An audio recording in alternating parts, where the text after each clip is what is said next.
Hello, this is a test. Can you hear me?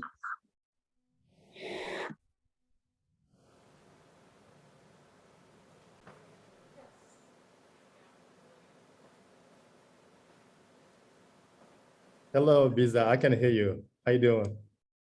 Hi, Musa. How are you? I'm doing great. I'm doing great.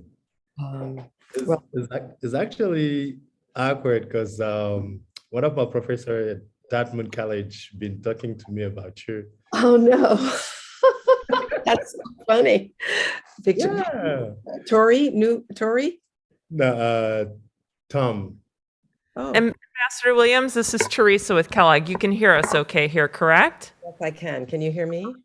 Yes, we can. I just want to let both of you know we're getting ready to go out on live stream throughout public view access in about 30 seconds. So anything that you say, everyone in the audience can hear you in here and out virtually. Okay, so can I go black for a minute? I'm gonna go get a pen. I'll turn my screen off.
Ça, c'est la mosquée de Djenné. Oui, c'est Djenné.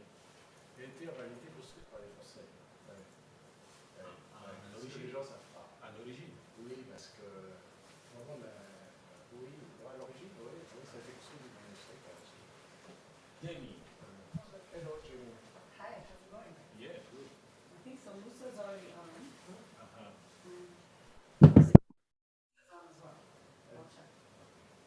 There was going to be an exhibition of the Sahel at the Metropolitan Museum last year or 2 years ago. There was. Just at the outbreak of the COVID. COVID. Yeah, so it was. I think it was not open already. I think it's now, it was open. It was open. Yeah, some people were able to go, but it was right during COVID, so you had to catch it. Very difficult to visit, I guess, because of the period of Exactly. But I think the catalog I will want to get. Great. Is Visa on? She is. Let me, She has her open mic right now, and by the way, we are open on live stream right now. okay, great. So that's just enough time to end. And Karen will be here A time, yeah. and also asking individual questions that come in. Or help me, yeah, great. And the form for the questions is on the Kellogg webpage where So they can fill it they out. can also see the live. But it's anonymous in terms of questions, right? And Mara will handle audience questions, so be sure just to direct. Okay, sure. Hello, Ambassador Williams. which one's what? She might have gone. Oh, okay. All right, well, when they come back, we'll go over. So I think they want to put microphones Yes. on each of us. Well, we were thinking we might stay here, actually, with microphones here. You tell us.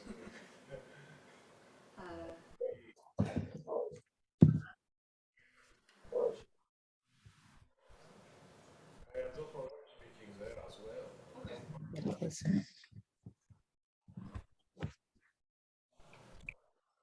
How was your evening? It was a calm evening. And, Hopefully you got to sleep a bit more. yeah.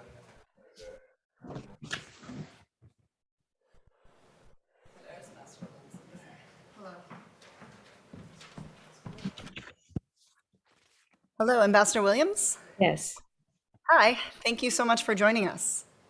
Thank you for having me. It's really an honor to be back, actually. No, thank you for doing it in such a close turnaround. We really appreciate it. Am I visible or are you just hearing my voice? I can't tell from your. You are visible, and I think you will get bigger when we. It's okay. Okay. You'll have to pardon me. I had some electrical work done yesterday and they didn't quite finish it. So I might get disrupted 1 minute just to open the door. Yeah, no, I know how that goes. Okay. So if they have to walk by, I might black the screen at one point and then come back on. Yeah, certainly. Thank you. Sorry about that. Karen, do you want to, where is the best vantage point for you to sit down here? Where? For Gail? I mean, I was thinking if I'm going to be going through questions and stuff, do you think I should be higher up? Well, you just need to be in Jamie's view, so Jamie knows that you Here, or you want people to stand a up? virtual question. Okay, but also what about the timing? Okay, who's that for? Is that for the speakers or for? Yes. Do we stand up when we speak? Yeah. Yeah, well, it's okay for me. Yeah, that's great. That's fine.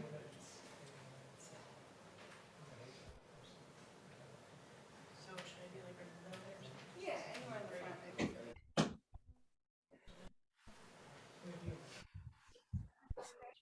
Now, I'll get you mic'd up. Thing to remember, if you speak from the podium, make sure that lapel mic is off, otherwise there'll be feedback. Microphones, but from the chairs, you can have your. We speak from Do we need the lapel mics if we're going up there, I guess, for the second half? For the second half, for your questions. For the question, we will stand up. Okay, fine. So, each speaker has 10 minutes. Okay, so I'll hold up. That would be great, and I'll help you. We have a 5, a 2, and a stop. And do we have a way to indicate for people who are? No, I explained why. Okay, so I'll just have to vocally project. So right now this is off. Go to there, green is on. So it'll be for you to determine what you want to turn on. Yeah, I just wanted to see that. So right now, you're in off. And I would just recommend. Oh, shit. What the heck?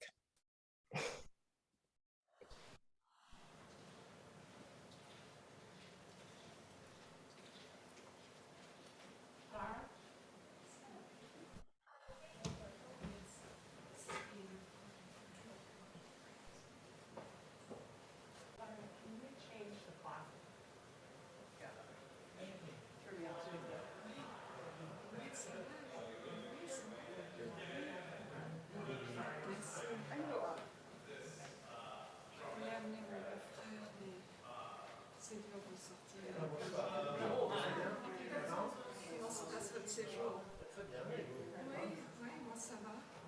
There, green is up. So you're gonna leave us off for now? You'll have to turn yourself on and off. Right, but we're starting with. Yeah, because you'll go up to the podium. Alors, vous avez rencontré des étudiants? Oui, c'était sympa. Oui, c'était très bien. Oui, oui. Vous leur avez parlé en français? En anglais, je crois pas qu'il y ait. Enfin, il y avait une étudiante d'ailleurs qui parlait très bien français, mais les autres, je n'aurais pas trop demandé, mais ils ne parlaient pas français. Ouais. C'était une jeune fille de Louisiane qui avait des ancêtres français. De Louisiane. C'est intéressant. En Louisiane, ils ont gardé un peu ça. Oui, mais les jeunes générations, ils ne parlent plus vraiment. Mais c'est bien. Elle, c'était une Oui, exception. c'est très bien. Sorry. Ça va? It's this way and it's green, it's on. So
stuff over there, where everything is set.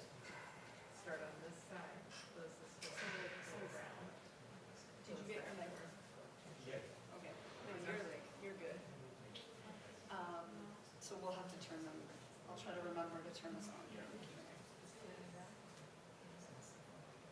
then Jane will give you a cue on who she wants you to call on. Yeah. Thank you. How are you?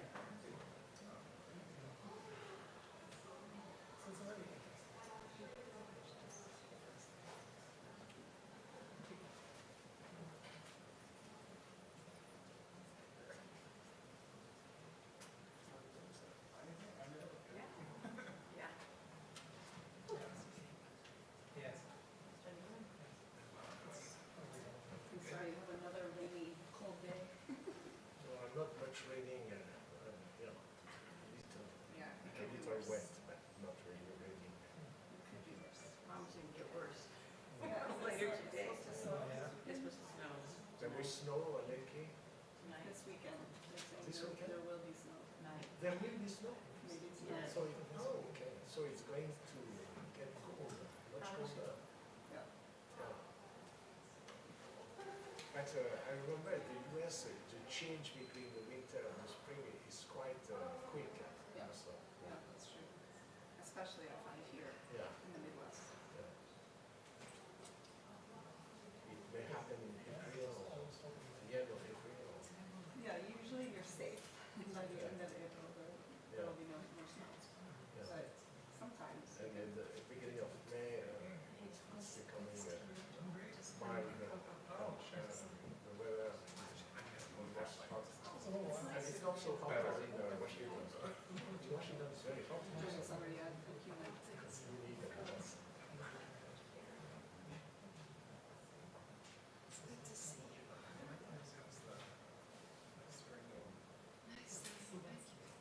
It's so beautiful to see everything started. So, Jimmy, have you ever been to West Africa or Mali? Yes. Yeah, you know Mali? Yeah, my husband's from there. Your husband? What from Mali? He's Malian. Okay. Yeah, So you go there often? Yeah, since 2002. And then I lived there for a year and a half. Most recently, since 2014 and 16.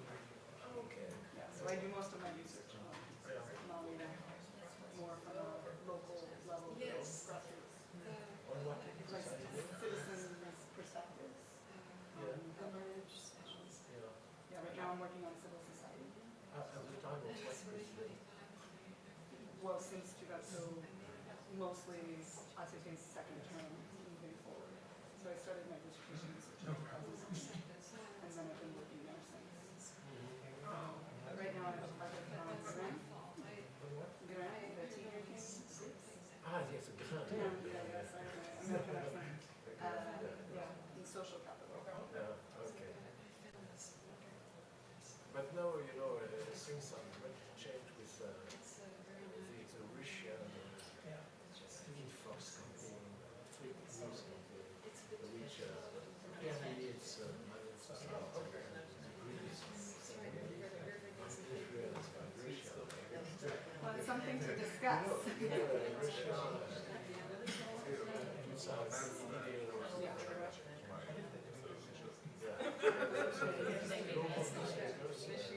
Now, I forbidden to reprint what comes from France. And so they think what comes from Russia and the local reviews as well.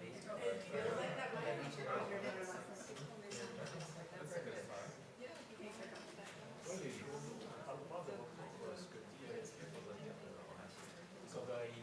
il réagit sur les cartes, c'est pas tellement des chaînes de télévision, c'est quand même des chaînes d'information. Donc il ne reste plus grand-chose. Il faut toujours les accuser si on diffuse simplement des informations. D'être contraire à la nouvelle loi maintenant. Parce qu'on leur dit, bah, c'est pour votre cas, ça dit la même chose.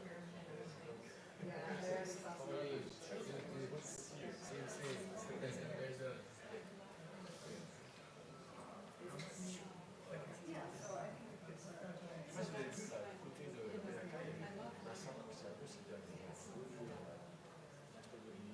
Mais oui, c'est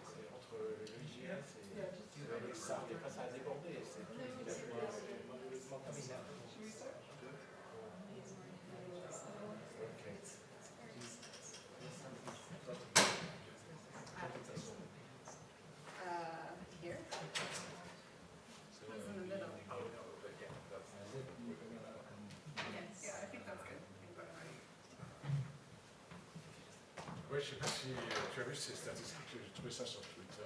Bon, il y avait beaucoup. Hein. Et moi, je pense que c'est un peu lié au départ de Barkan, parce qu'il serait intervenu. Bon, c'est pas repris.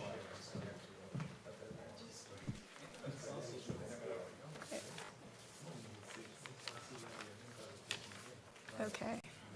Hi, everyone. My name is Jamie Bleck. I'm an associate professor of political science here at Notre Dame, and I'm very excited to welcome you all to this event. Thank you for coming to our roundtable, which is entitled The Future of the Crises in Mali, Imagining the Ways Forward. I want to give special thanks to the Kellogg Institute as well as the Nanovic Institute for funding this event. So as the title suggests, the aim of this roundtable is to bring together a group of experts to discuss what should be done to address the ongoing crises in Mali.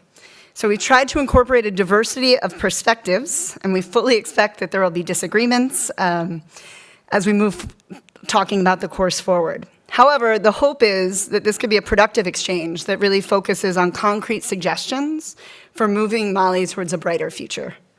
So if I can, I'd like to briefly introduce our panelists. So I'll start with my colleague Mumuni Sumano, who gets a lot of credit for organizing the whole panel. Thank you, Mumuni. So Mumuni is an assistant professor of administration and political science at the University of Bamako. He is here in residence as a Kellogg Fellow as he's finishing his book that looks at the role of international intervention in Mali. We're also joined by Nicolas Normand, who is the author of the 2019 book, Le Grand Livre de l'Afrique. He has a long diplomatic career working in Africa, including 15 years working as first counselor to the French embassy in South Africa, and then as French ambassador to Mali, the Republic of Congo, and Senegal and Gambia. We are also joined by Bisa Williams, who is a senior fellow and lecturer at Yale's Jackson Institute for Global Affairs. She previously served as a U.S. ambassador to Niger, and she's currently working with the Carter Center as a special advisor on the observation of the implementation of the Algiers peace agreement. Finally, we're joined by Musa Kondo, who was a 2015 Young African Leaders Initiative alumni. He was in the inaugural class of the Obama Fellows in 2018 and a Draper Hills Fellow at Stanford University. He previously served as the country director for Accountability Lab in Bamako, and he's now serving as a special advisor to the president of Mali.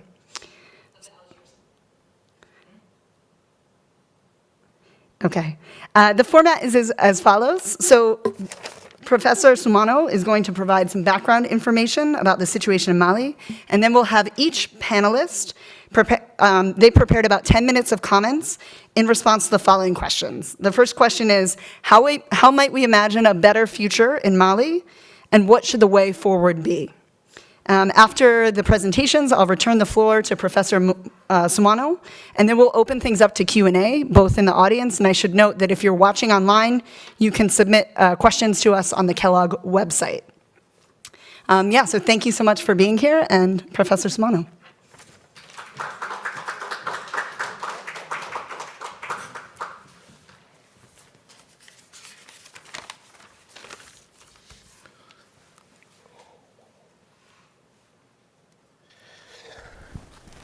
Thank you, Jamie. Thank you for having me here. And I would like first to thank Kellogg for that opportunity to discuss about the situation in Mali. An interesting and difficult situation, but which can maybe a kind of an opportunity also to explore what happened in the democratic process in Africa, but also about the international intervention in the different crises, democratic crises. So I will try to bring a background presentation, as Jamie said, by highlighting some key factor or some key situation in the evolution of a crisis in Mali. And I would like to first point the exceptional or the critical situation of Mali by pointing the crossroad since, who is at the crossroads since January 2012. Mali is going through a complex multidimensional crisis with a scope that goes beyond its borders. For those who follow the situation in Mali, there is the security crisis now go beyond Mali himself. We have the situation, the crisis situation in Burkina Faso, also in Niger. So it's a very complicated situation which was expanded in the regional country. But for the beginning of the situation, or what's bring all these crises, we can start at this point with a separatist rebellion led by a part of Tuareg community, not all the Tuareg community, but a part of Tuareg community, in alliance with a jihadist group. That's led to a coup d'etat which interrupted the democratic process in 2012. So those events were followed by an institutional and security crisis during which the regions of Gao, Timbuktu, and Kidal in the northern part of the country were occupied by different armed groups that subsequently fought each other over a conflicting agenda. So while the autonomist movement wanted independence for the northern part of the country, the jihadist group did not want any autonomy at all and wanted the transformation of the country into a caliphate, like as we can know an Islamic state. The victory of the jihadist group over the autonomies was followed by the work-like plan to occupy Bamako and realize their ambition to transform Mali into an Islamic state. The transitional authorities put in place with the support of ECOWAS requested military support from France to stop the advance of jihadists. The intervention of French forces in January 2013 made it possible to stop the advance of armed jihadist groups toward the capital city. That intervention liberated also the city of Timbuktu and Gao and opened also a political alternative which resulted in the signing of the preliminary agreement of Ouagadougou in order to organize the election to put in place a legitimate authority. So the importance of jihadist threats and the dispute with the autonomist movement motivate the Malian authorities and France to request the support of the international community, which took concrete form in April 2013 by establishing the MINUSMA, the mission of a UN mission in Mali for the stabilization. So after 9 years of that presence, from 2013 to until now, 2022, the international community with a strong presence, military presence, is having enormous difficulty containing the jihadist violence. That has spread from the north to the entire country, with significant human rights violation also instigating destructive inter-community conflict in the center of the country. So the persistence of the security crisis, aggravated by scandal of corruption within the states, also the protests against the result of the legislative election in April 2020, bring a violent repression from the states, and that repression was led by another coup d'etat in August 2020. So that coup d'etat was condemned by the international community and also a part of Malian political class.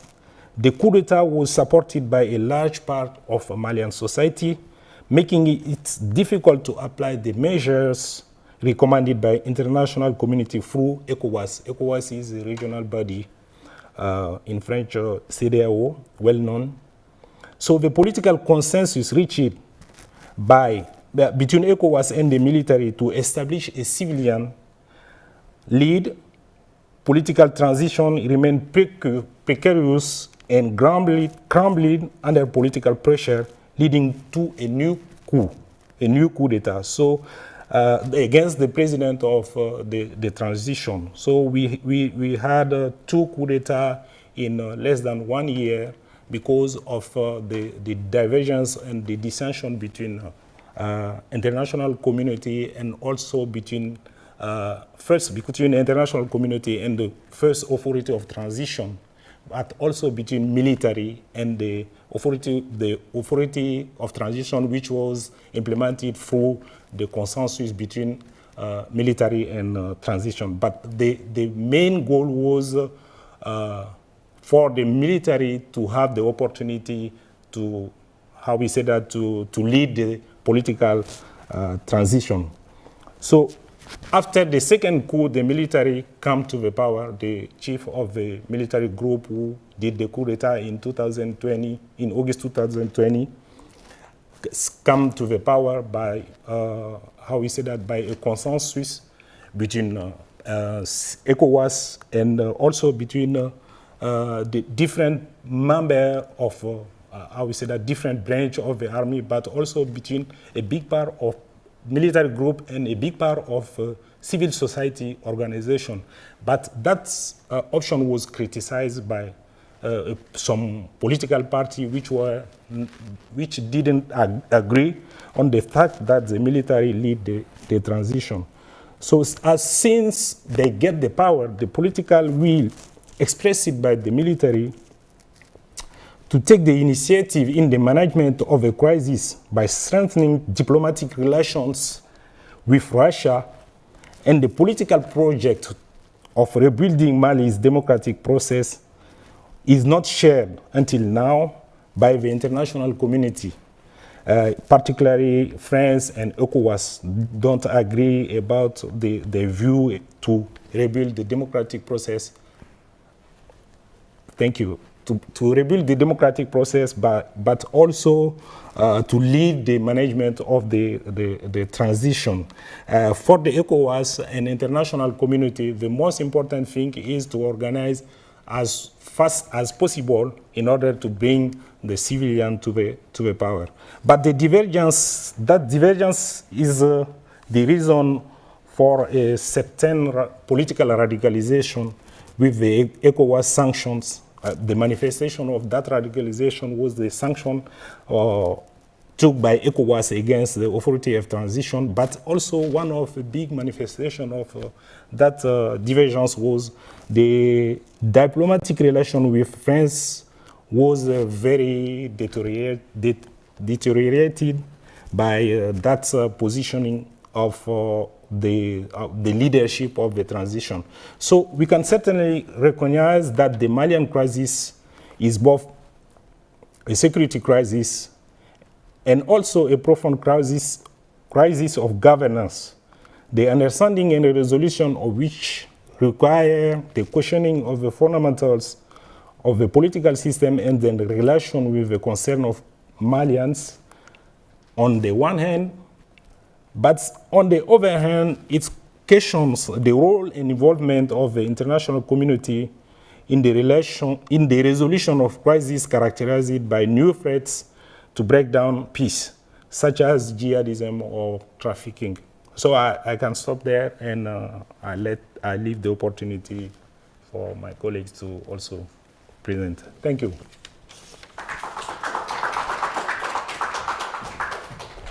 Thank you, Professor Sumano. So we're going to follow Professor Sumano with Ambassador Normand, and then follow him with Ambassador Williams, and then finally Mr. Kondo.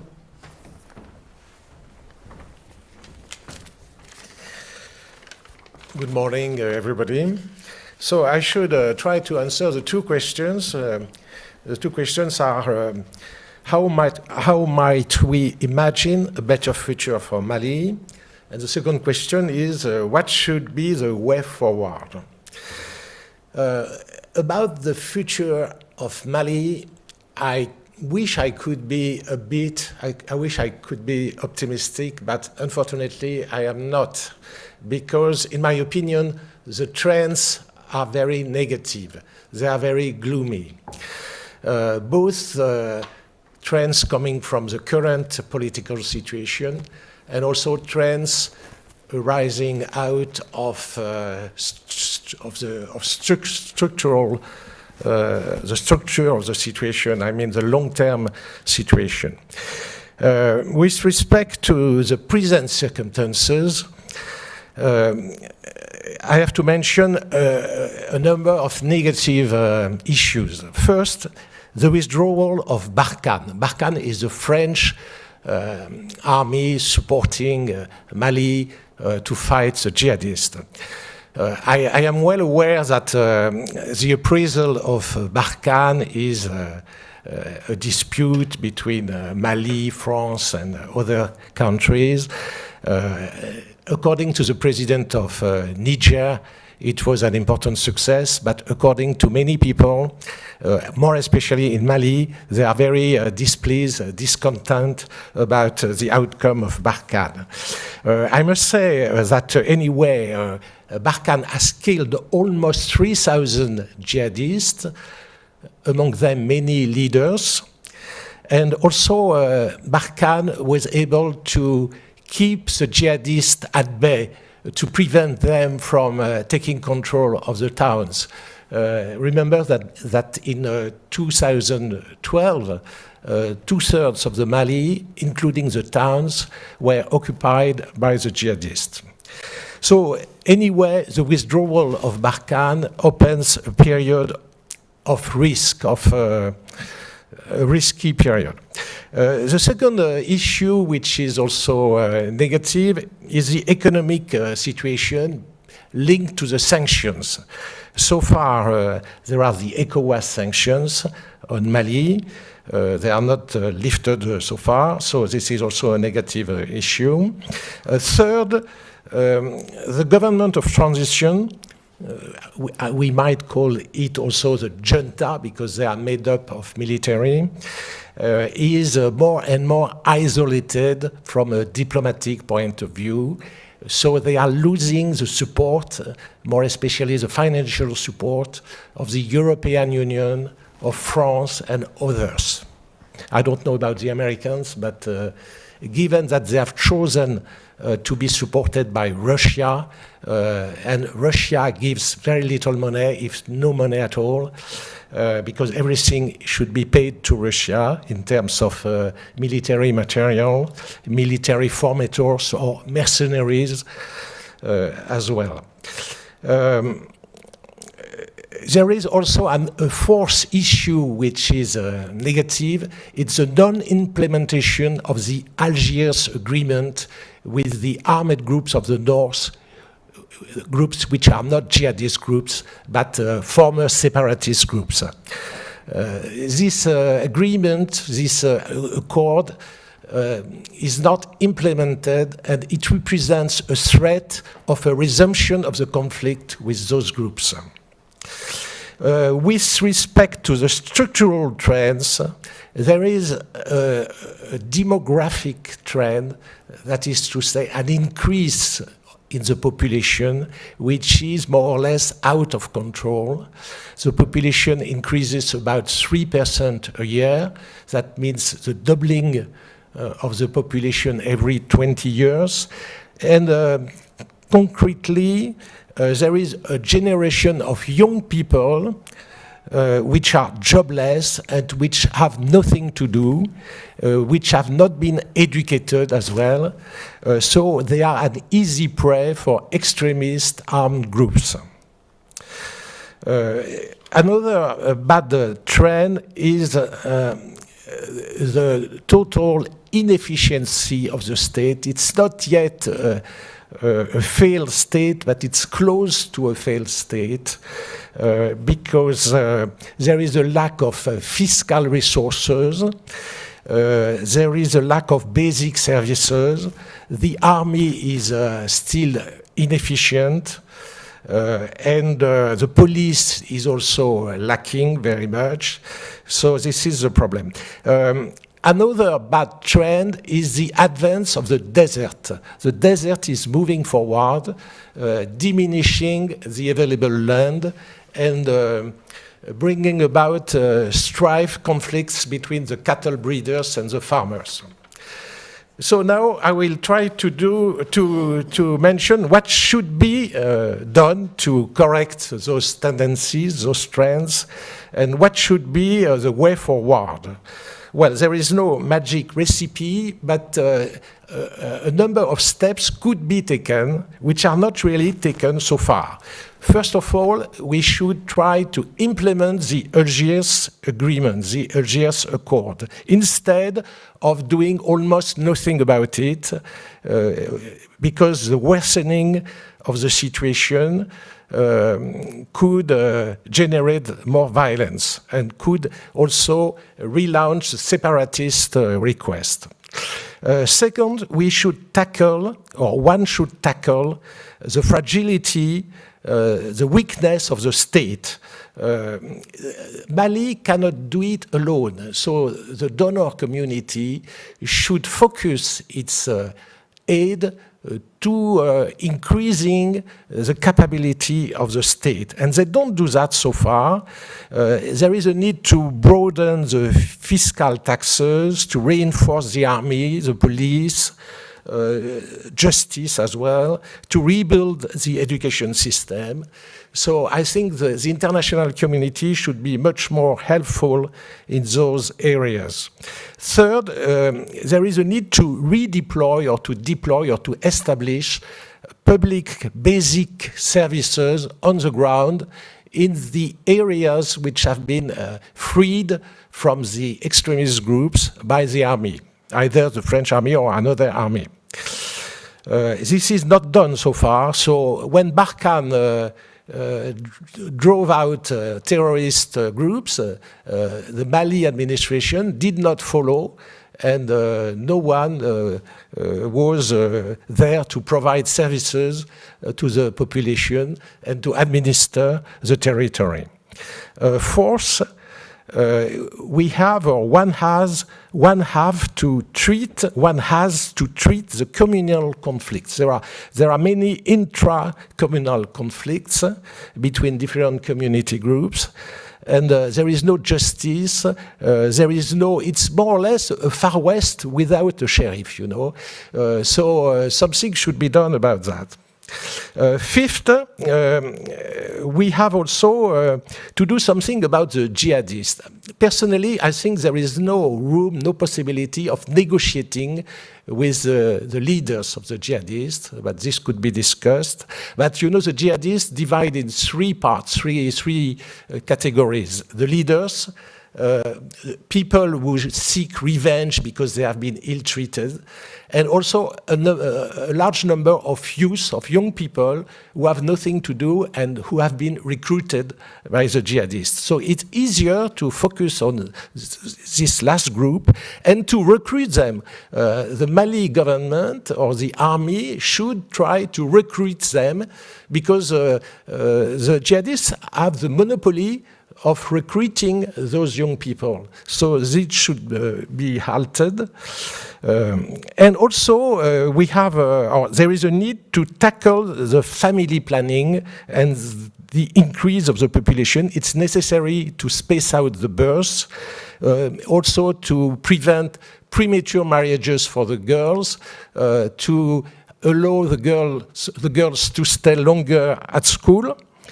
This is important also for the long term. And there is a need, at last but not least, to change the strategy of the donors. So far, the donors are very scattered. There is no coordination, no harmonization. I think the correct solution should be to have a common fund for the donors, in which all the donors will give their money, and it should be managed by the donor community in a harmonized way. Well, this was my last word, so I have just held 10 minutes. Thank you.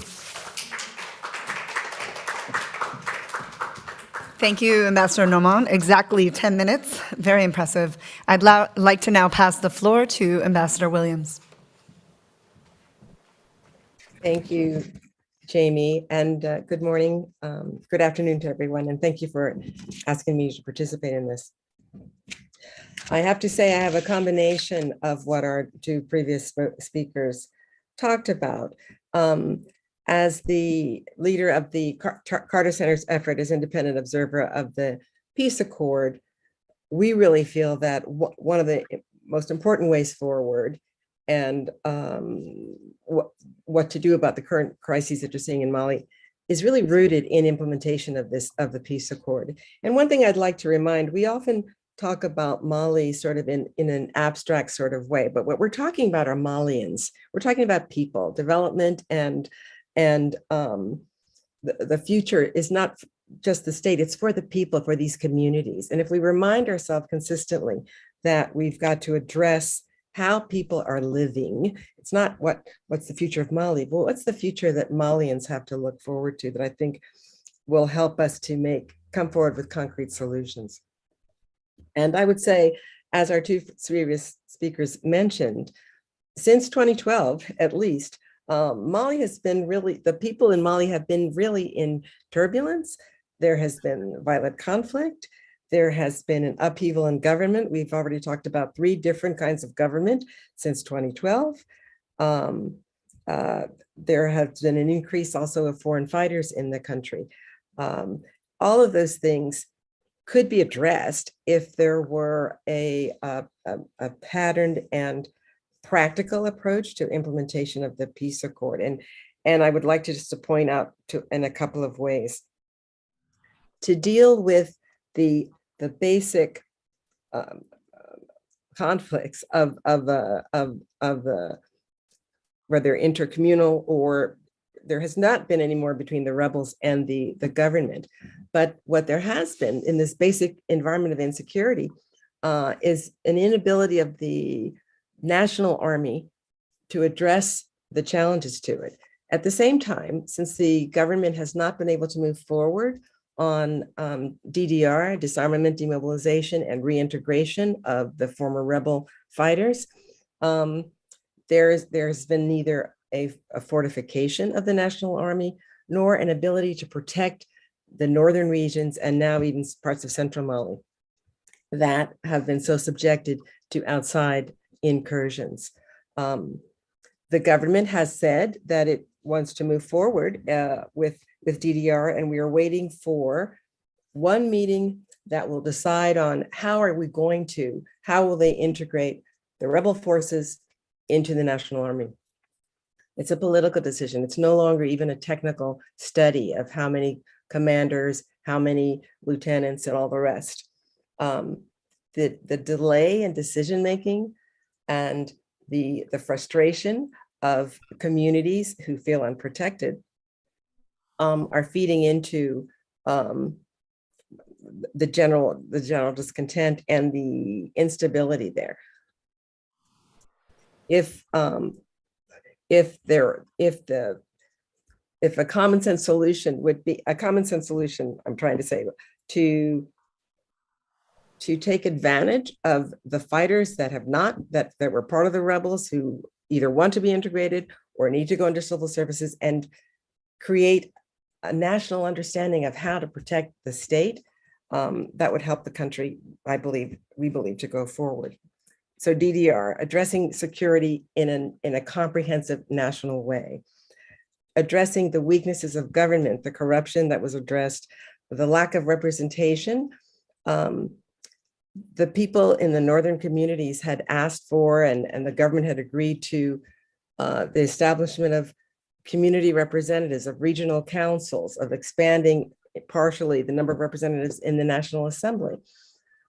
Steps to respond to the communities calling for a say in their government. What there hasn't been in Mali over the last 5 years or more is the effort to say, we recognize the problems in this community and we want to address them. So redistricting so that people can vote, establishing regional councils, providing the funds from the government. It's in the peace accord that 30% of the national budget would be distributed to the regions so that communities can determine what their basic needs are and how to address them, municipalities.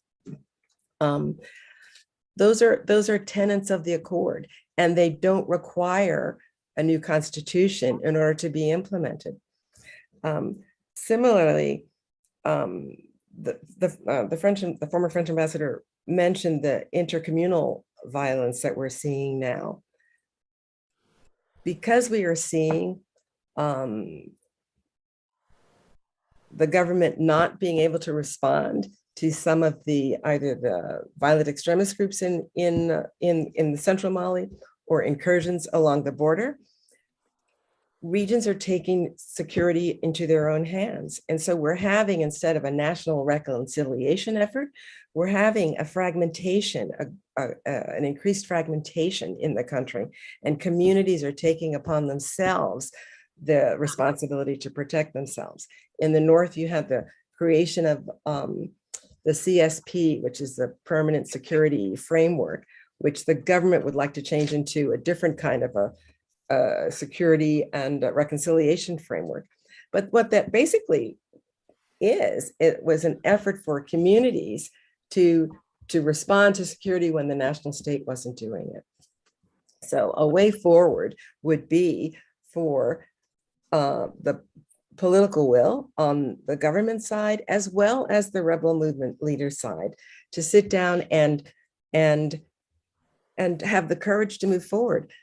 The responses have already been provided through either through expert papers by the government and the rebels, or through national help. The Independent Observer just held, and I meant to mention this earlier, a 2-day seminar where we brought together all of the members of the government that have a role in implementation in the peace accord and their corresponding entities from the rebel movements, and providing an atmosphere where they could talk in equally without politicizing each other. There was consensus on things that they could do together, whether it had to do with redistricting, whether it had to do with holding a high-level meeting in order they can make a final decision about the reconstituted army or the territorial police, on justice, and on repatriating refugees. There's a working level consensus of how these things need to happen. What there hasn't been has been a decision-making process that is effective, and actually the political will, a decision-making within the leading junta or transitional government to go ahead and go forward. So in many ways, we really think that the peace accord gives you all of the elements on how to move forward. There is a role, a very important role for the international community, but I think that rather than the international community setting up a fund and deciding how it's going to work, what really needs to happen is a little bit better dialogue between the region, the ECOWAS region, and Mali, and also between the donor community. There have been parallel efforts by either ECOWAS, we just had the example of ECOWAS imposing the sanctions, ECOWAS determining what it wants as the timeline for the period of the transitional government, and the donor community setting up either funds for to combat migration, or funds in some way to help with structuring the police in Bamako, but very little dialogue that lets the Malian as a community talk with their region. I believe that the way forward has to be with greater support from their immediate neighbors, but in a way where they do a master plan that's not imposed upon them. I haven't been watching the time, but it feels like that's been 10 minutes. Thank you very much, Ambassador Williams. And I'll now pass the floor over to Mr. Kondo. Yeah, thanks so much for having me here, and also get our voices heard as something and which is not really happening the past days, as a bunch of people been speaking in the name of Malians without understanding what we're living, as Ambassador Biza just mentioned, is not just about politics or whatever we can express here. Is about people, it's about Malians, and it's about the way they live. I have been a little bit surprised when I was during my process, my scholarship at Stanford University, what I had conversation with Professor Larry Diamond, Eric Jensen, or Francis Fukuyama about the knowledge they have on Francophone Africa. Unfortunately, there was none. The only research and case studies and everything studying in the US universities or US academics were focused much more in Nigeria or South Africa or certain countries like that. So everyone think Francophone Africa are happier, are cool, are everything in French hands. So French hands as French as a former colonized country colonized Mali, as Mali is a former French colony. I would just answering my question back as Ambassador just mentioned about the beginning in 2012 of the crisis we're going through right now. There was an incredible state lie. I got this opportunity to speak with certain US diplomat back in the days about the causes of the crisis in Libya, which leads to crisis in Mali and spread in all over Sahel region. So Libya had just been attacked by a coalition led by French. So as we know, the Tuaregs living in Libya back that days returned back with a deal we didn't know, but they said later with a deal to make their own independent country, supported by French, of course. So I can say I've been living in the northern region because I live in Menaka for a couple of years. So I have a lot of friends who are Tuaregs. We've been at school together, and I got this opportunity now to serve my country as a special advisor to the president. So coming now, so this is the where we're coming from. In 2012, back to 2013, we pushed international community and everything, we pushed towards the election, which was really completed and everyone was happy. We had democratic country and life was good. But what people don't mention that the peace agreement which signed in Algeria, as Ambassador Norman mentioned, the Algeria peace agreement signed it was not the one represented or wanted by Malians, even the Tuareg side and the government side. So the implementation was quite difficult, and just not to say impossible, because to implement this peace agreement, we had to change a lot of things, including changing constitutional, and which will even lead to separation of the country. So now moving forward, people said, so we should focus much more on where we're going for a long-term peace, not just signing something to solve a given problem, because we will come back in the same problem day after day, year after year, and people keep dying. And during the mandate of President Ibeka, he passed away a couple of months ago, there was incredible corruption of the state, and we've been in the street. At that moment, I was working as a civil society activist, working for the lab, and we did a lot of research on the ground because my organization, we had like more than 1,000 volunteers all over the country. So we got a chance to go and talk and speak to Malians and understand the dynamics, why they are joining the armed groups, why they are fighting, et cetera, et cetera.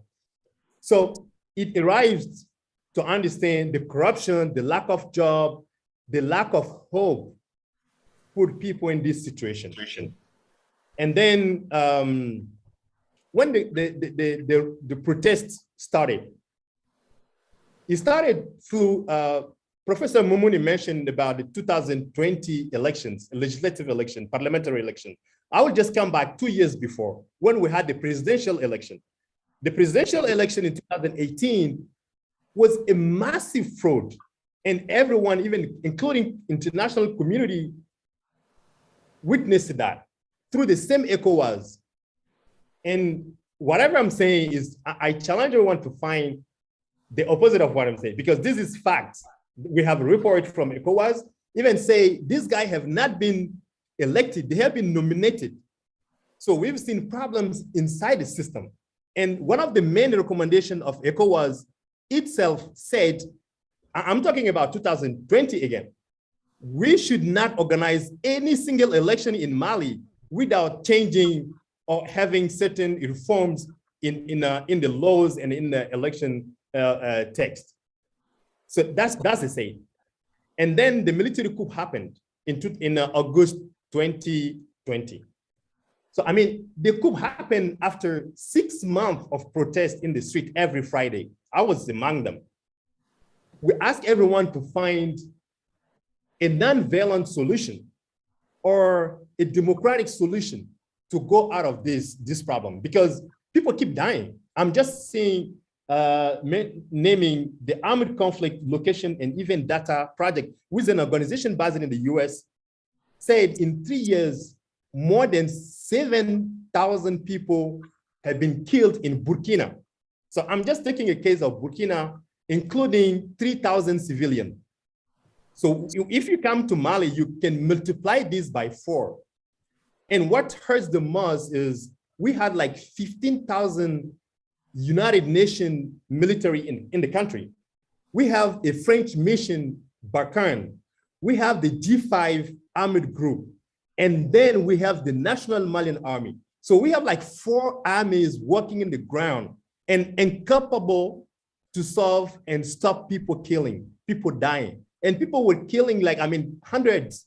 It's not like 1, 2, no. We had like 150 killing in the attack, in one single attack.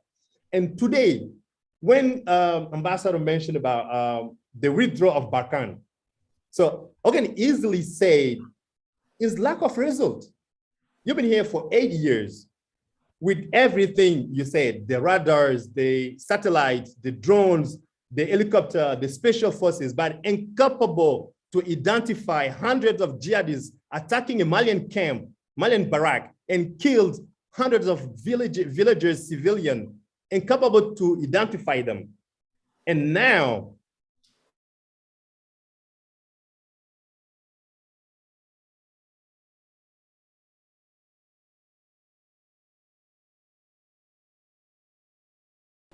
so we found this is pretty funny.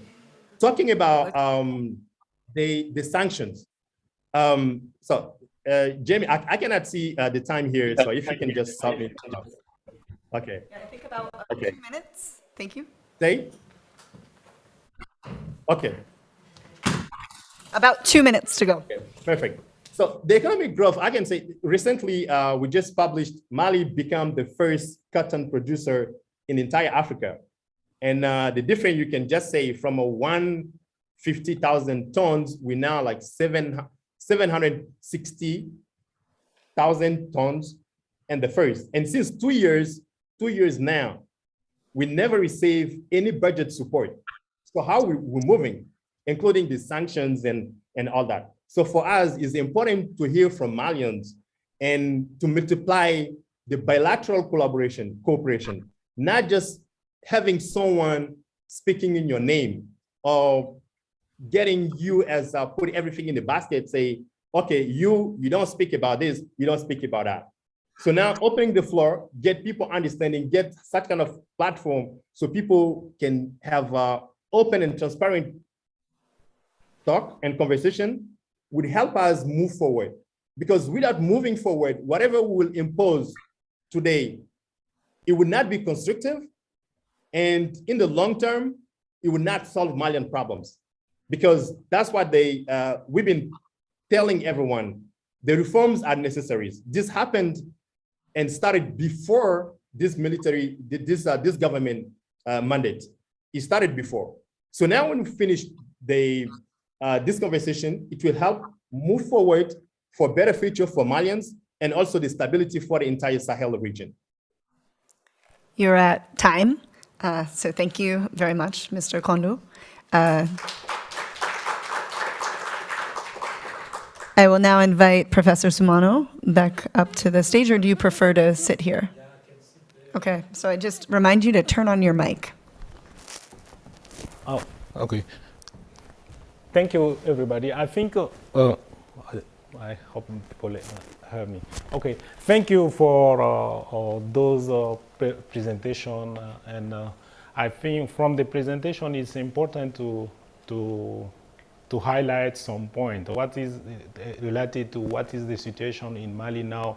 I think when we talk about Mali, it's important to look behind, how we say that, beyond the military, beyond the transition authority.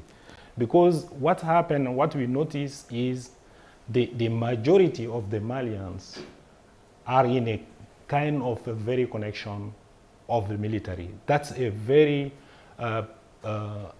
interesting and important political point for military to keep the power in order to announce the political reform they want to do.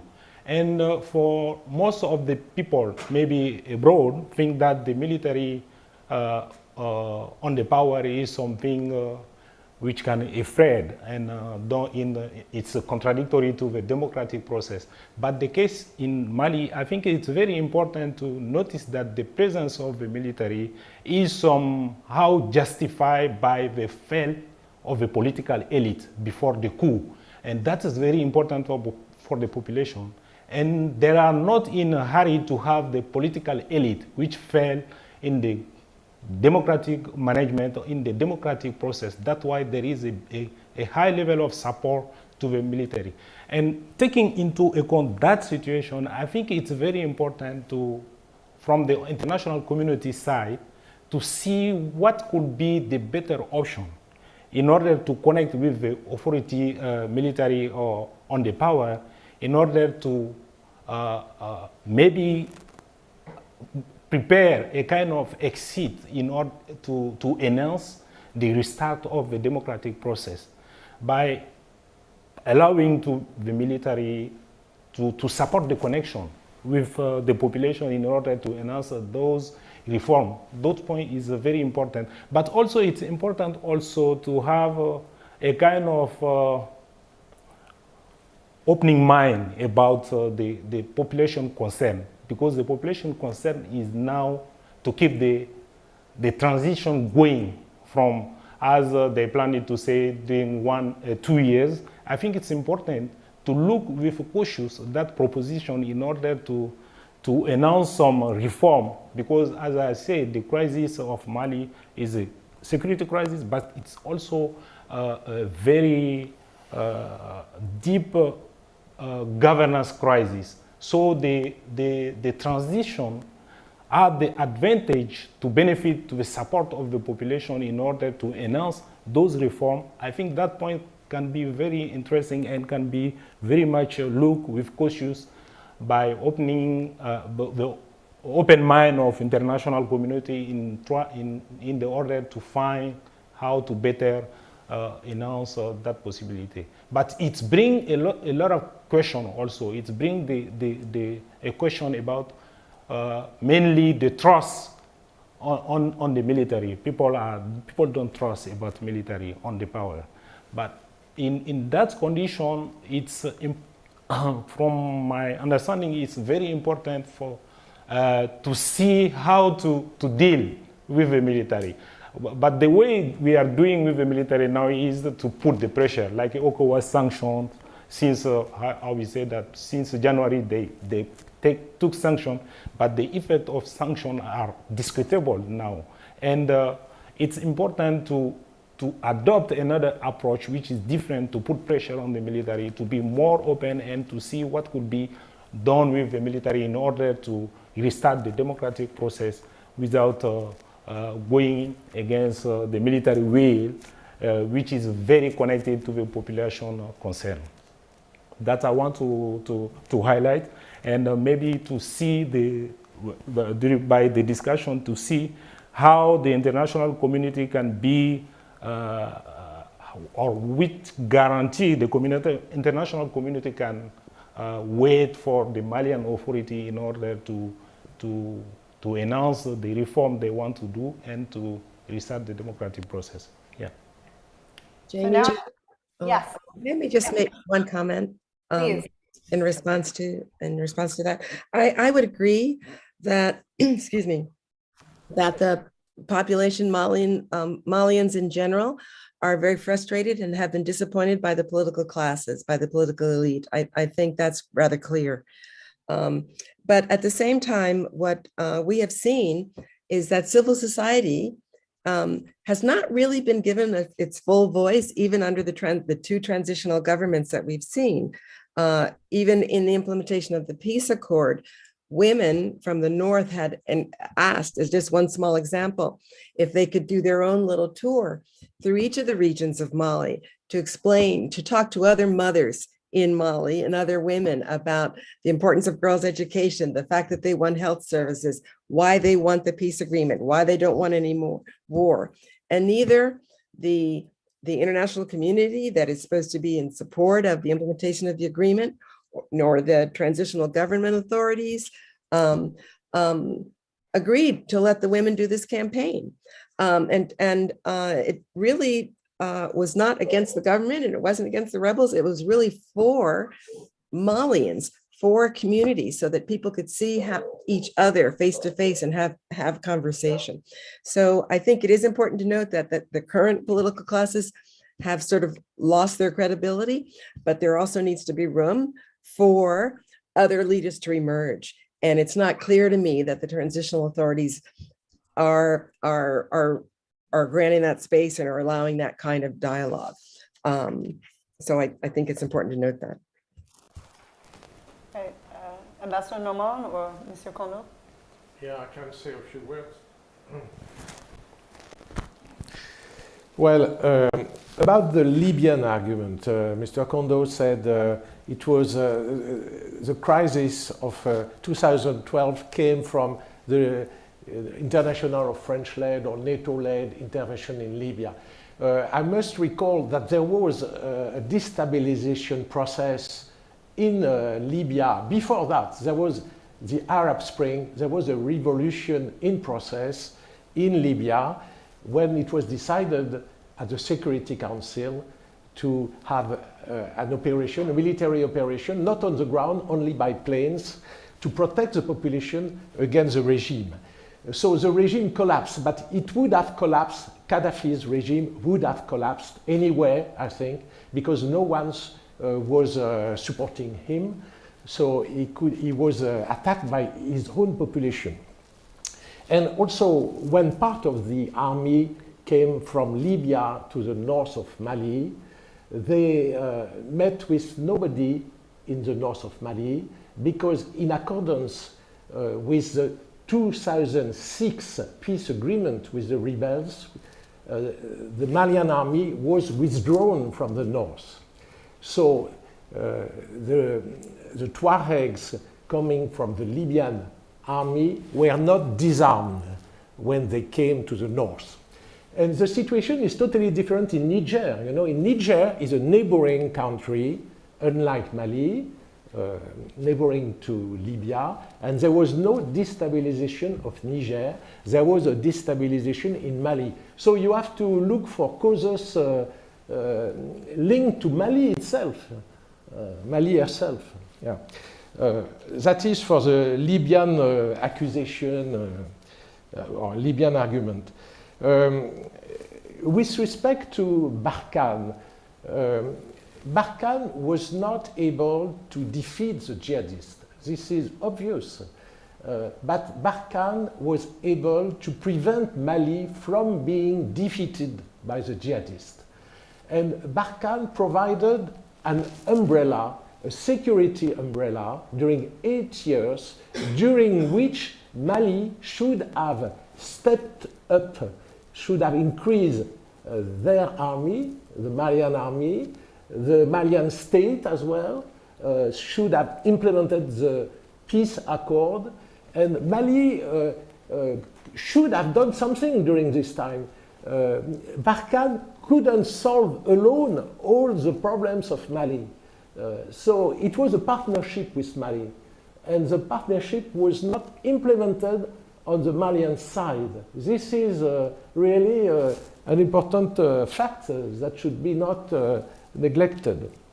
Well, that is all that I have to say for the time being. Thank you. Mr. Yeah, yeah, thanks so much, Ambassador. I really appreciate it. And I want to recognize here all the sacrifices of the French armies since the Serval operation, which turned to Barkan and turned to Takuba. I will not come back to Libya thing. So what I want to focus now is in present time, when Malian government says or want to give a particular partner, this is the role we want you to play in our country. So I think the country should accept that. And we don't want a kind of a main basket where we have all the partners in and answering from the French. For example, I'll just give a quick example with the Danish Special Forces. Mali said, we want Danish to intervene in Mali, but with a bilateral conversation with the Malian government, not through a basket created by the French government to put all the international forces in. This is very complex because when there is killing in the field, collateral, as sometimes people mean, we are the responsible of that. And also about moving forward, as the Ambassador Bisa said, this is really crucial now. When we talk about international community, in the massive cases, we have French in front of us. You take European Union in Mali, the head is French. I mean, not right now, but the heads of these missions are French. You take United Nations, the leaders, the ones who are taking decisions are French. From the United Nations in New York City to Kidal, the representatives are French. So however you take the organization name, you will see French leadership in this organization. So you cannot disconnect these persons, these diplomats. I'm not saying they're bad, no. I'm saying we have French from the beginning at the end of the process. And now Mali government want to control, I mean, everything as a sovereign country, say, okay, you as a donors, you will fund this. Or as Ambassador Bisa said, when civil society want to act, these donors decide where to put their money, not where the money is needed. So this is something we cannot change if there is a really censored and open conversation between different stakeholders. And the Malians today are not the Malians in the 90s. I got opportunity to study at Stanford. So you should change or design or rethink the approach, the way we should collaborate together. You cannot treat me as maybe you treat like the generations of my fathers. No. And I've been lucky, I mean, to get scholarship to be there and understand things. And when I was there with the Trump administration, and I had a conversation with constitutionalists in the US trying to understand which kind of democracy we have here in the US. So that's to say democracy is not stagnant, evolving. So we should be all in the same boat with open and transparent conversation and build something clear, not you decide and we execute. It will never work. Thank you. No, it's okay. Okay. Great. So we'd like to open it up for questions from the audience. So we have a microphone, and if you can just indicate, and we'll, Professor Ezike, and then, thank you. And then if you don't mind passing it right behind you after that. Thank you. All right. Thank you very much for this very wonderful roundtable discussion. I think it's been useful. I just want to make a few comments, not really questions. As I listened to Simone when he was laying the background, and I agree with him that it is true, the crisis is a result of a profound failure of governance. But, and this is something that I noticed was not touched on by the ambassadors or even I don't know his name, but he looks like me. In Mali, right? Mr. Kondo. Kondo, yes, Kondo, good. I'm surprised that none of them were able to trace the background far back to the source, and that is the origin of the creation of the Mali state itself, right? So we need to ask, what was the purpose of that state, and what notions of governance, did that colonial Malian state, evince, and have we changed? Kondo was talking just now about, treating him the way his grandfather and his fathers were treated, and I think that's a very fundamental point to make. There is need for us to begin to change how we understood things in the 60s, in the 70s, and 90s, and now they're completely different times. So we need to engage with that reality. For me, the question of how to reimagine a better future for Mali and what is the way forward is the same question as far as I'm concerned. And I've just given a long-term solution. And for me, in the long term, it is crucial to let the people of Mali decide their fate in terms of the kind of state system that they want. So there should be a national dialogue there in Mali to discuss that kind of state that they want outside of any foreign influence, especially that of France. Second, in the short term, I think that ECOWAS needs to engage with the reality of the people's support for the military. It's a reality.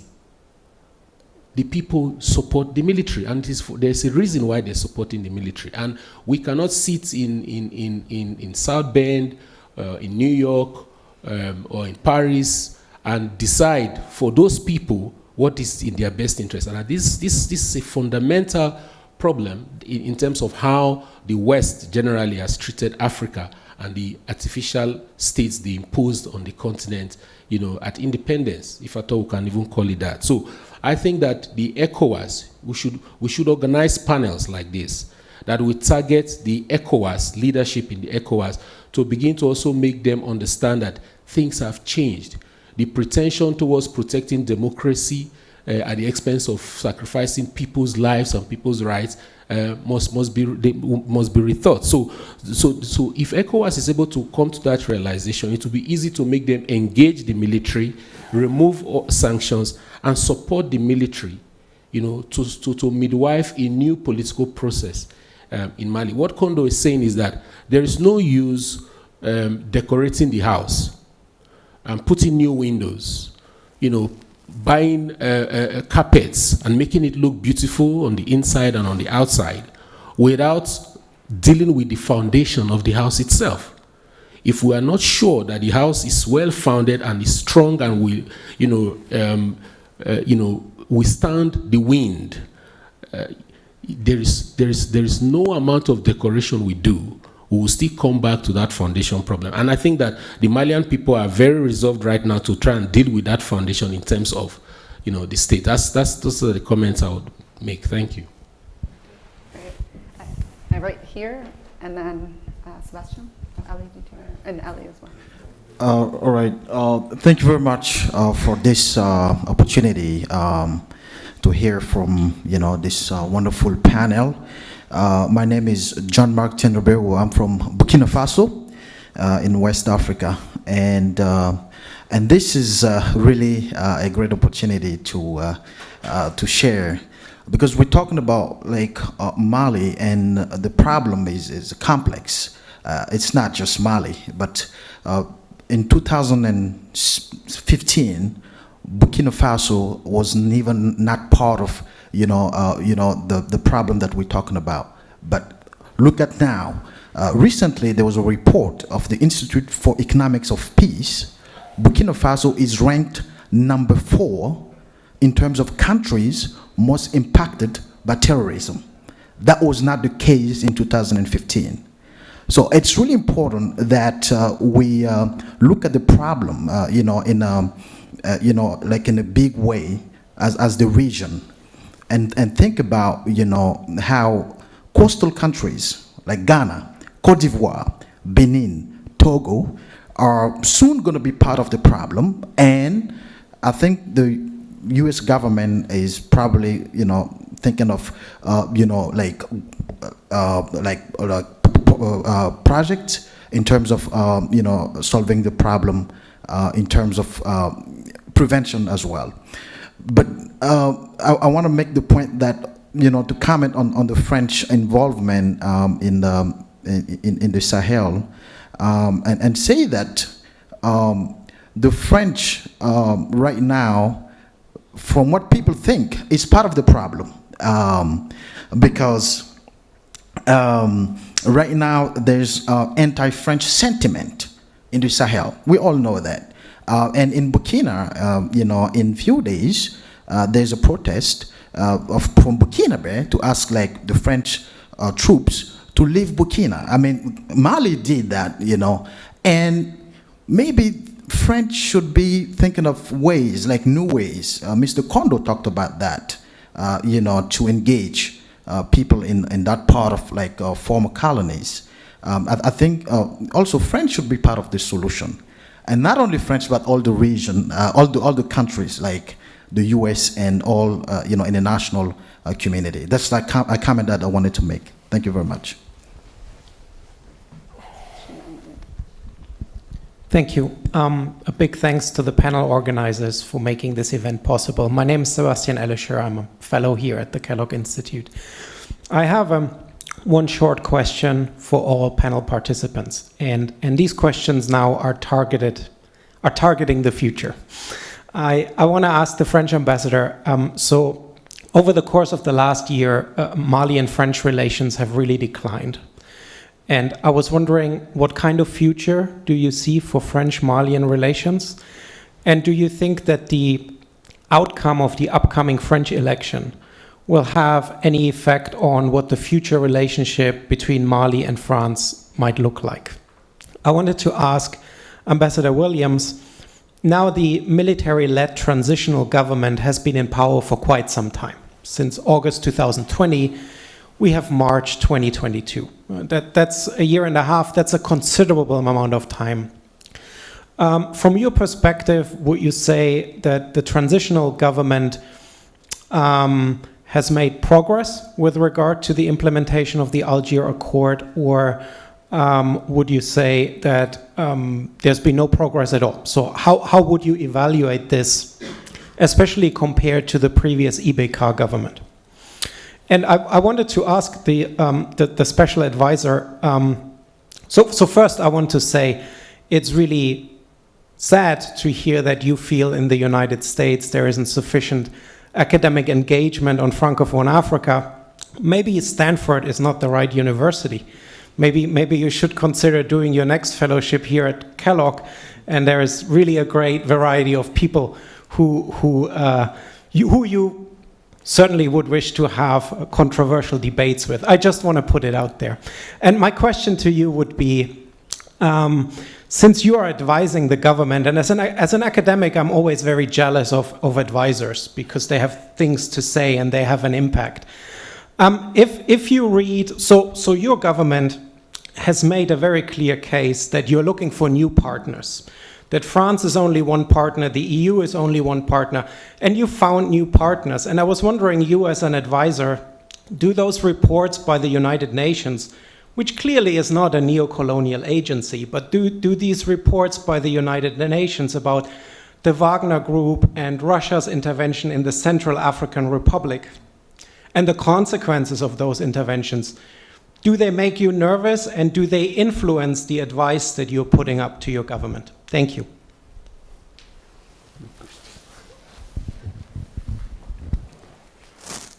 Yeah, so who would like to go first? There is another question. Oh, we'll take, do you mind if we respond to this, just because we have 4, and then Ali, I have you in the queue. Would anyone like to go first? So yeah, I think the last question was addressed to me. Ambassador, please go. No, I don't mind. Well, the question was about the relationship between Mali and France. Well, with the current government, it's hopeless. I must be frank. I think the special advisor will agree with me, certainly. We are really at loggerheads, at drawn daggers almost, yeah. And so there will be an election soon. This is in discussion with ECOWAS, but it will take place one day. I hope not 10 years from now, but one day it will take place, yeah. And when it will take place, I think the normal relations will resume with France. There is no reason. France has been benevolent, has been helpful, maybe was not appreciated. There was a strong anti-French sentiment, that is true. But at least France tried to do her best or their best.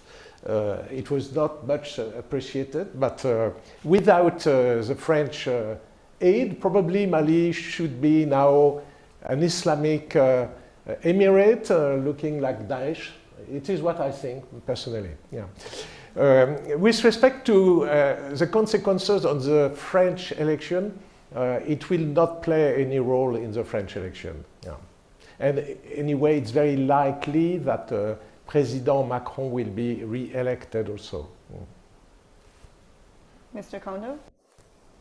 Yeah, thanks so much for these questions. And the point you mentioned, these are very important questions. I would just remind the ambassador, it's not easy to build a strong relationship with the country when generals in TV show openly say we are planning to kill Malian leaders. These are really, and the name is General Lina Pina Legris, which has not been protested with anybody or any kind of human rights organization. What I think is really, I was really upset. So it's hard to develop such kind of a relationship with such kind of a climate. And secondly, Mali and French, this is a very historical relationship. Nor this government in French will destroy it. And one thing I want to emphasize, and this is very, very important. My colleague in Burkina Faso said we have anti-French sentiment in Sahel, which is completely not true. I said it openly and clearly because I love France. I love French people. Nothing to do with the French politics in Mali towards my country. If this should be clear. And our government, the Mali government, has been saying this tons of time. We don't have any problem. We have thousands of Malians living in French. We have tons of French living in Mali. They doing business. They living together, family, whatever you mean. But we don't have problem with French. This should be clear. And secondly, moving forward about the question about to evaluate the 2 years. I'm not going back far in the 2 years, but since December 2021 and now, and this is, I'm challenging everyone to find the opposite. We do not have attacks in Mali territory. In the 6 months or 4 months, we have like 2 or 3 attacks comparing to the last year, where we have tons of attack every day. So that means Malian military are occupying the field. We have at now more than 50,000 displaced people returned back to the places. We have hundreds of schools reopened. These are facts. These are not the government wants or doesn't want. These are facts, which could be double checked. So economically, you already know, these have been under sanctions, under whatever you say, illegal or legitimate. And for your information, the court of ECOWAS court just mentioned yesterday, the sanctions, the economic sanctions against Mali are illegal. So they have suspended them, just to tell you that. So again, we do not have this feeling as there is problem with French, but we think we should sit and talk to each other as partners and not a relationship as a father and son or as whatever we want, but as partner in bilateral collaboration to open the question with others. And this takes me to the question the colleagues just mentioned about multiplying the partners. What he doesn't know, I'm telling him, like more than 50% of Malian, the high level people who are working in Malian administration now, more than 50 have been formed by scholarship in Russia. So when they qualified mercenaries, Wagner, whatever name you want, this only engaged to you. The person is saying it, because until now, we don't have any factual. I'm telling you clearly, any factual fact, they say, these are notes, these are contracts, these are images, these are video of Wagner or whoever, whatever organization coming in Mali. And I maintain on the open and official press release of the Malian government about it. So the ones who are having satellite images, taking cams, this all belong to this person. Whenever you bring evidence in the table saying this is this, this is that, and then we can talk about it. But until now, we only have, allegation, simple allegation. And this is and the last point. I remember back in the days, I had also this conversation with the US diplomat and about when military coup happened in the country, US government just stopped collaboration with this country. And that time it was like checking boxes. But now we've seen the way military coup happened in our countries are not the same as it happened in certain countries in the 90s. Because now, for example, in Mali, and talking about the ECOWAS, the laws making ECOWAS today have been set like 20 years ago. So from 20 years to now, things changed, things moved. So instead sanctioning after coup d'etat, what we do to anticipate when we see coup d'etat coming. Because in Guinea, everyone sees coming. In Burkina Faso, people see it coming. In Mali, we've been 6 months in the street protesting against governance, against killing. What happened? International community were just watching. And when we arrived to the point, what happened in Mali, it could happen differently, violently, with bloodshed.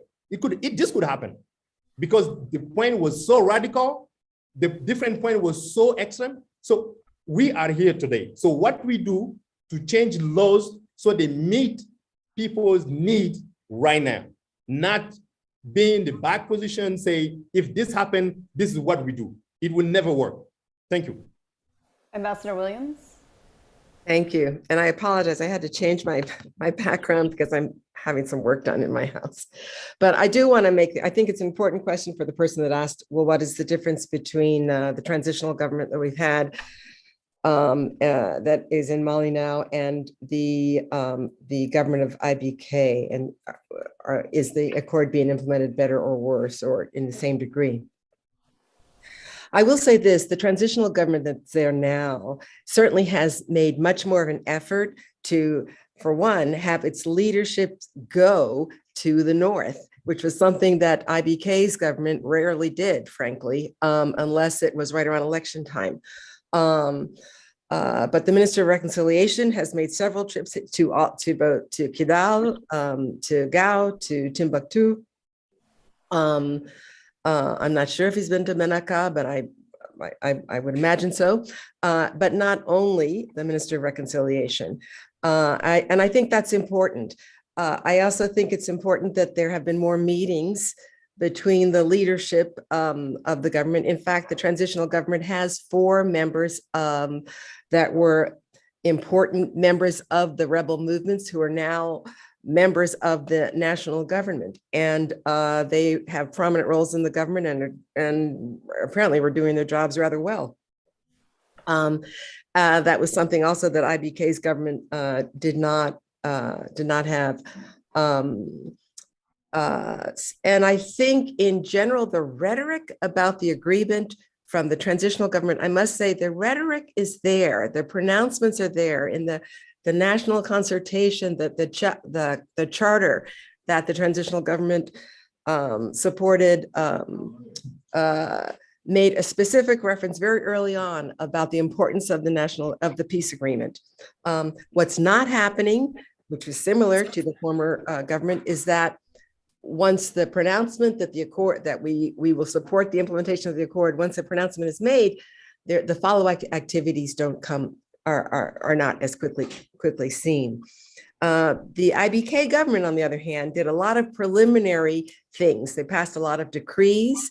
They put in place what would be the framework for other laws to be passed, with having to do with the Electoral Commission, having to do with even having to do with the creation of the regional territories, Tao Denis, Manaka.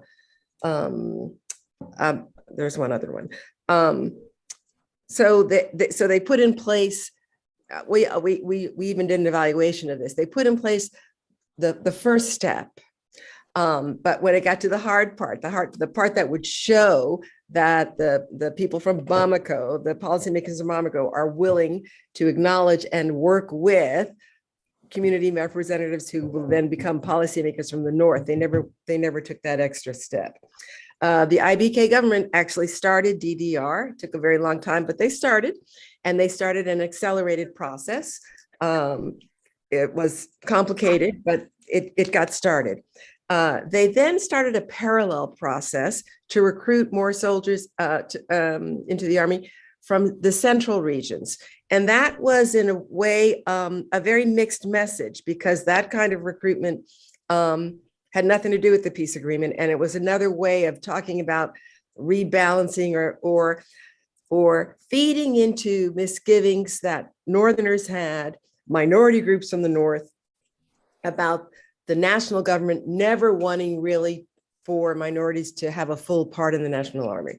So the transitional government, I mean, has not moved as fast on DDR. It simply hasn't. I'd love to be contradicted on that, Mr. Kondo, but I will say from our readout of it is that you just haven't moved as fast.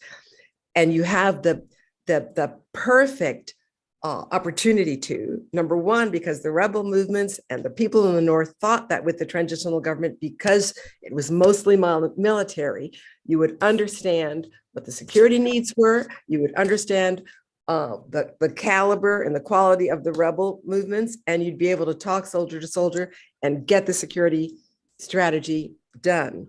So there's been a great sense of deception in the North as it's been relayed to us. But anyway, the transitional government has not moved fast enough on that. And both of the governments, or I should say all three actually, since there were two transitionals, have been slow on what should be the easiest part. And I'll just give you an example. And that's, I'm talking about doing the social part of reconciliation. In other words, going out among all peoples. Even in this conversation today, when there has been references to what happened in Libya and the fact that people from Libya left, the people that were going into Niger from Libya, the people that were going into Mali, the people that are going into Burkina Faso, not into Burkina, but I meant to say Chad. Gaddafi had conscripts from sub-Saharan African countries. So I noticed everybody kept saying, well, the Tuaregs that came from Libya and went to Mali, those were Malian conscripts that happened to be ethnic Tuaregs who were going back to Mali. There were ethnic Tuaregs who went back to Niger as well, and they were Nigerian. The thing is, there is a tendency when you speak of the people, certain people in the North, you refer to their ethnic group, but everybody else is a Malian. And the transitional government hasn't been very good about overcoming that tendency. And I think it's an important thing to overcome, but it's an important realization. It's an important thing to underscore that sort of reinforcement that of separation is happening on social as well as security bases. And in that way, the administrations have been very similar. Thank you. We have one more question. A final question, I think. Okay, yeah. Hi, I'm Ali Altok. I'm a PhD student in Peace Studies and Political Science. And my question will be to Musa Kondo. Ambassador Norman said that there's high fertility rates, population needs to be controlled, and high youth unemployment rate provides a fertile ground for recruitment of young people. But as far as I know, is the number of young people who join extremist armed groups is pretty low in proportion to the youth population. So my question will be to Musa Kondo is why do young people not join extremist armed groups? That's my first question. And the second related question is that if you talk to the ones who joined, why did they join? That's my question. I'm asking this question to you because you said that you talk to so many young people, and so many, you have 1,000 volunteers you work with. And another related question I want to ask you is, again, about young people, is what sorts of future Malian youth imagine? I mean, we are talking about future, but I feel like the conversation missing what young people think here. What would be the demand of young people to revise the peace agreement? That's another future-related question. Thank you. Thank you, Eli. And we have about 2 minutes, or I'd say 1 minute for a response, because I would like to give a final word to everyone very quickly. Okay, thank you so much, Amy. I think this is a great question, actually, because first it started with, before this time, we had Mali as a lot where people move a lot for migration. So it's first of all, lack of hope. Because we've seen when you go to desert, you go to the ocean to join Europe, that means you are already ready to lose everything. That means you don't have hope, like tomorrow could be better in your own country. You can make your space, you can make your place. So it's about this percentage of hopeless young people where these guys arrive to recruit. So when you say, you look at in the map in Mali, from 2012 to 2020, for example, you've seen a lot of different armed groups with different purposes. Some were like Islamists, some were fighting each other, and even now, some are fighting each other. They don't have same purpose, but it's like financial at a first point and influential at certain point. Some will say in my area, because we also have local and tradition conflict between groups. And sometimes when the youth in this area join this group, the other young people, even though they don't want to join, they will be obliged to join the opposite one. So they both are stronger. They both have armed groups behind, so they can protect their own space. And so it will be like a vicious circle with our young people in the same village. Some are in this group, some other ones are in this group. But you ask them, there is no reason. I be in to protect me, my family, and my cattle. So these are what I will not go through with 2 minutes, all these regions, all these groups. But moving forward, I think Malian youth have never found themselves in a government than this one. Not because it's a dictatorial or is a military with guns. No. The 14th of January, we've seen it all around the country. People been out to support. They've not been supporting, as we say, the fell of democratic. This is not, because we are building our process, our path back to the democracy, which is clear. And Mali should be supported in this line to make it clear and to support for a better future for the youth. Thank you, Mr. Kondo. I want to open up the youth futures question to the remaining panelists. What should the future for Malian youth look like? What can we do to make a brighter future for youth in Mali? I try to answer. Yeah, sure. I start. Well, as it was said, there are 3 conflicts in Mali. One with the rebels, independentist, separatist rebels in the north. It's more or less easy to solve this issue by implementing the peace accord. So far, the peace accord is not implemented, so there is a serious risk of a resumption of this conflict. This is my opinion about the Algiers Accord. The second conflict is an intercommunal conflict. It should be treated basically with civil means, with pacific means, mediation, negotiation. And the third conflict is a jihadist conflict. It must be treated with both a military side and a civil side. We have basically to offer something to the young people who are hopeless, who have no prospect for the future. And as long as this issue is not treated, is not tackled, is not dealt with, there will be jihadist recruitment and jihadist expansion, spread, spillover to the other countries. Ambassador Williams or Professor Simono, a short sort of 30-second take? I just want to highlight the governance crisis. You know, if you look the pathway of the Mali democratic process, they try, I don't know, several times to reform the country, to reform the constitution, but they failed because of the mistrust between political actors, because of mistrust between political actors and population.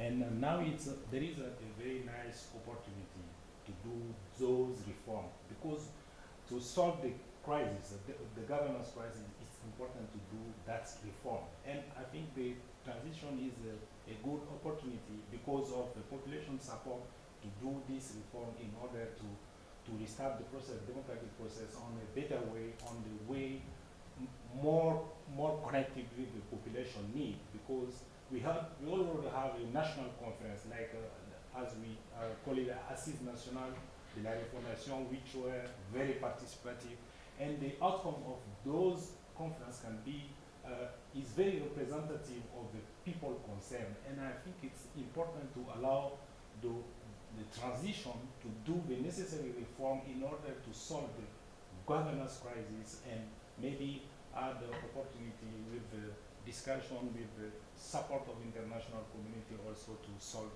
the issue of security crisis.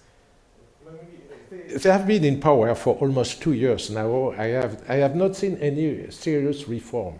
No, just to say that I don't want to disagree, but the thing is the transition as we have now started in January after the second coup. They were not there before they were not there for 2 years. They sat after the coup in May 2021, and that dynamic also starts from that date. And I think people are very confident. And from my Malian perspective, I think there is a big opportunity to do all the reform the country needs. And from there, the issue also, I don't know why the international community are not open to take into account the population concerned. We are in a kind of dance paradigm between the formal democracy and substantial democracy. As soon as we don't take into account that substantial democracy, which is the need of population, we cannot succeed anything with the formal democracy. Because we do the same. We try to organize the election. There were a coup. We restart again, we continue with the formal democracy, a coup again.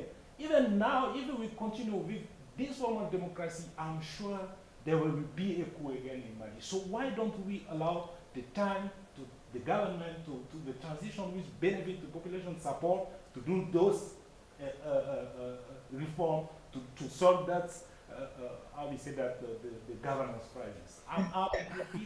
Thank you. I'm going to just quickly give the floor to Ambassador Williams because we're over time. I'll just jump in and say a couple of things as quickly as I can. I think we need to get away from abstractions and talk about people. And talking about youth, what do youth need? They need to know that they'll have a future. They need to be trained. They need education. Boys and girls in Mali need education. They need health services. Even in the north, when I was meeting with rebel groups in Kidal, young people said, we want to go to school, but we also want to learn about important people from our region. Our history books, the curriculum now acts as if there's nobody that ever did anything that came from Kidal that was worth anything. Isn't there any history that includes us? People want to know about themselves. They want national reconciliation and national recognition as being part of Mali, but they need to be able to have a skill. And girls need education, and they need a long education so that we can get rid of forced early marriage and just regular early marriage, even if it's consensual, so that the country as a whole can develop. So that's one thing I would say. I don't think the resumption of conflict between the rebels, as we saw it before in 2012, and the government is inevitable. Because what we call the services that communities need aren't being delivered, communities are taking care of themselves. That's what I think the CSP and it eventually was a response to. If we're not going to get security the way we need it from the national government, then we have to figure out a way to protect ourselves. The government recognized that error in thinking and is trying to figure out how to remedy that. But basically, I don't think it's inevitable. I do think that people are afraid of the talk, Mr. Kondo, that there are mercenaries and that they will be victimized by those mercenaries in the country. And so I think the government can do a lot to assuage, to alleviate those concerns by showing that they are going to embrace all of the communities in Mali and that they don't have to worry about that, because there is a history on the African continent with certain mercenary groups. You know it, other countries can attest to it. And the whole idea is to not have your young people afraid, not feel that they don't know where to turn to, and so they have no one else to turn to but extremist groups. And there needs to be more creative thinking by private sector, international private sector, as well as local, but also by our international community. We do have to switch the investment and development paradigm because it has not worked. Mali was the poster child of receiving development aid, investment aid, educational aid, and still ran into all of these problems. So there does need to be a paradigm shift on how the international community thinks about what is help, how you develop the right responses and implement them.